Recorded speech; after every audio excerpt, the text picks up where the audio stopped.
السلام عليكم، نتمنى تكونوا على خير. في الفيديو ديال اليوم غادي نقترح عليكم هاد الكيكه البارده اللي كتجي طبقات. بما ان الحال ولا شويه كيسخن، يعني كنبغيو غير الحاجه البارده. وهاد الكيكه انا متاكده غادي تعجبكم، كتجي متماسكه، كتجي كريميه، والمذاق ديالها ما غاديش تشبعوا منه، انا متاكده. ونزيدكم هاد الكيكه راه اقتصاديه.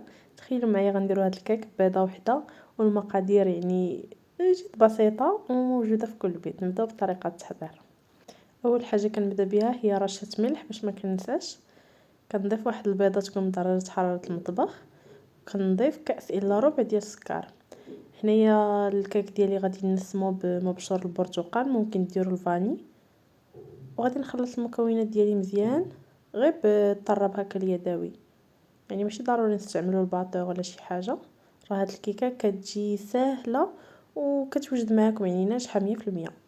صافي من بعد كنضيف نصف كاس ديال الزيت، وكنعاود نخلط مزيان حتى كندخل الزيت في المكونات.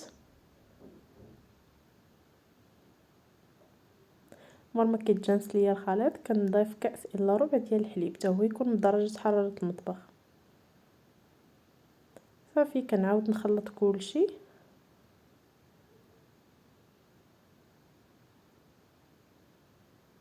من بعد ما كيتجانسوا لينا المكونات كناخذوا الدقيق الخاص بالحلوى، يعني غير الفرص.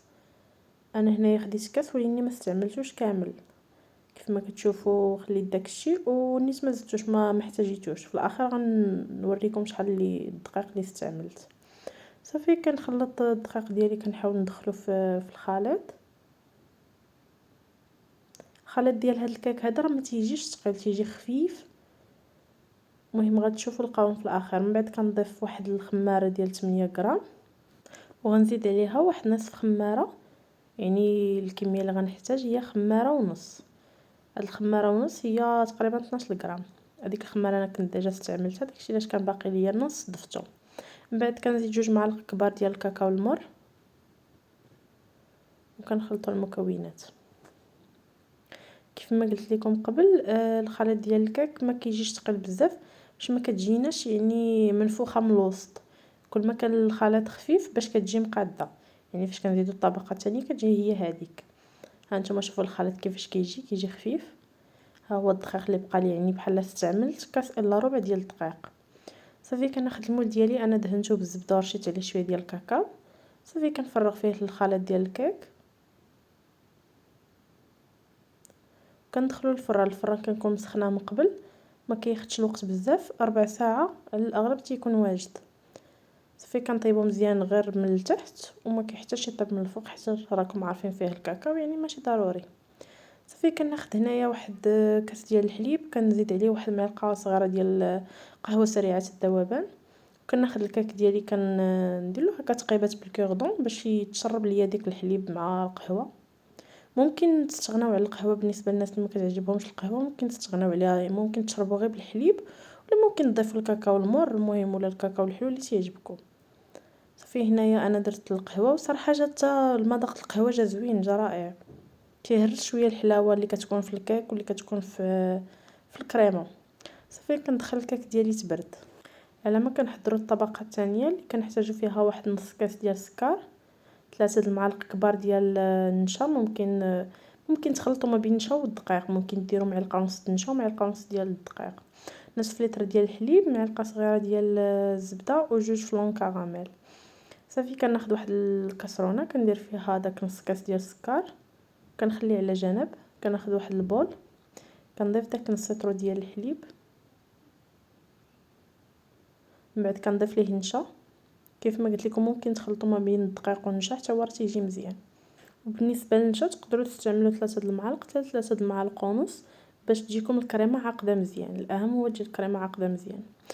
صافي كنخلطوا دوك المكونات وكنخليوهم على جنب، وكناخذوا داك السكر كنديروه على نار مهيله، وكنخليوه يولي كراميل.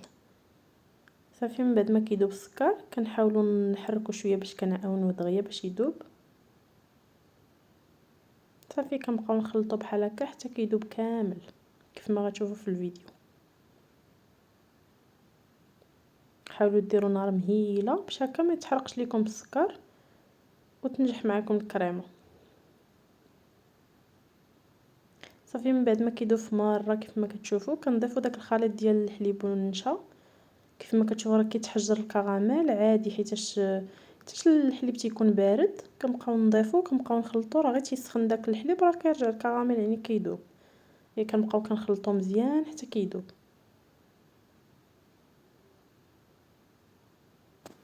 ضروري في هذه المرحله هذه نستمروا في التحريك حتى كيدوب لينا داك السكر. يعني ما كنحبسوش باش هكا دغيا كنعاونوه يذوب. كيف ما كتشوفوا هو داب. الكريمه ديالنا صافي كدير دوك الفقاعات كتكون واجده كتكون تقالت. كنحيدوها على البوطه كنضيفو جوج فلون كراميل. ممكن تستغناو على هاد جوج علب ديال الفلون كراميل ولكن صدقوني راه هما تيعطيو واحد المذاق اللي رائع وما غاديش تشبعوا من ديك الكريمه. صافي من بعد كنضيف ديك معلقه صغيره ديال الزبده كنخلط مزيان حتى كيذوب داك الفلون كراميل وكذوب ديك الزبده يعني حتى كيختفي وما كيبقاو لا تكتلات لا حتى شي حاجه كيف ما غتشوفوا في الفيديو. صافي هكا الكريمه ديالنا كتكون واجده.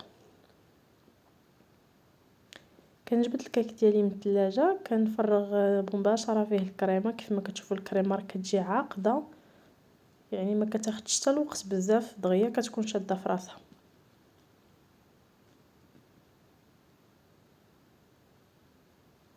صافي غادي ندخلها للثلاجه تزيد تبرد. كما قلت لكم راه ما كتاخدش الوقت حيت الكريمه عاقده. وندوزو نحضروا الطبقه الثالثه اللي غنحتاج فيها واحد 100 غرام ديال الشوكولا. انا ذوبتها في حمام مائي. ممكن تذوبوها في الميكرووند ولا ديروا كما درت انا في حمام مائي. صافي من بعد كنضيف نصف كاس ديال الحليب اللي كيكون سخون وكنخلط الشوكولا مع الحليب. ممكن الحليب تضيفوه غير بالتدريج حيت تقدروا ما تحتاجوش هاد الكميه كامله. ضيفوه غير بالتدريج وحتى تشوفوا القوام ديال الشوكولا ديالكم. صافي من بعد ما ذوبت الشوكولا كامل خلطته مع داك الحليب كنجبد الكيك ديالي من الثلاجه اللي كتشوفوا صافي يعني الكريمه صافي شدات في راسها وكنفرغ عليه الشوكولا.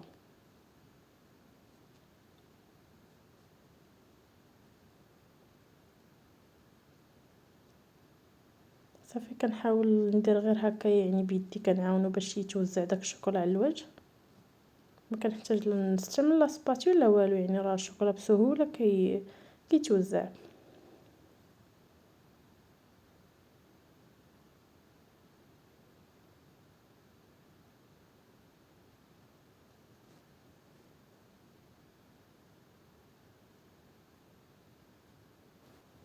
صافي كنرجع الكيك ديالي للثلاجه حتى كيبرد مزيان يعني كتبرد حتى ديك الشوكولا عاد من بعد كنقدمها. انا راه ما خليتهاش تبرد مزيان مع التصوير ولكن كل ما خليتوها يبرد كل ما كان احسن.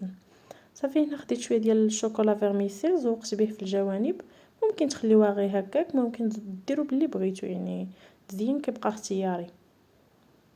راه كتجي هاد الكيكه متماسكه وكتجي رائعه. كتشوفوا غير يعني انا كنقطع معكم شوفوا كيفاش كتجي رطبه ما غاديش تشبعوا منها الا جربتوها انا متاكده.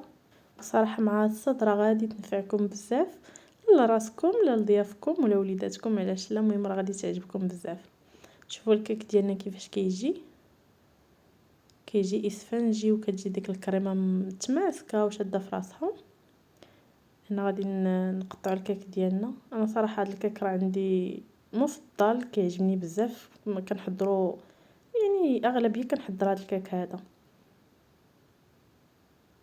شوفوا كيفاش كيجي رائع كيجي زوين بزاف. كنتمنى تجربوا هذا الكيك هذا. وهذا الكيك راه عشاق الكراميل غادي يعجبهم بزاف حيت كيجي ديك الطبقه ديال الكراميل كتجي باينه كتجي رائعه. دابا وصلنا لاخر الفيديو كنبغي نقول لكم شكرا على المشاهده. شكرا على الدعم ديالكم. الى اللقاء الى فيديو اخر ان شاء الله. حاجه اخرى في هذا الفيديو كاع ما قلت لكم ديروا لي جيم وكومونتير واللي ما مشتركش في القناه يشترك.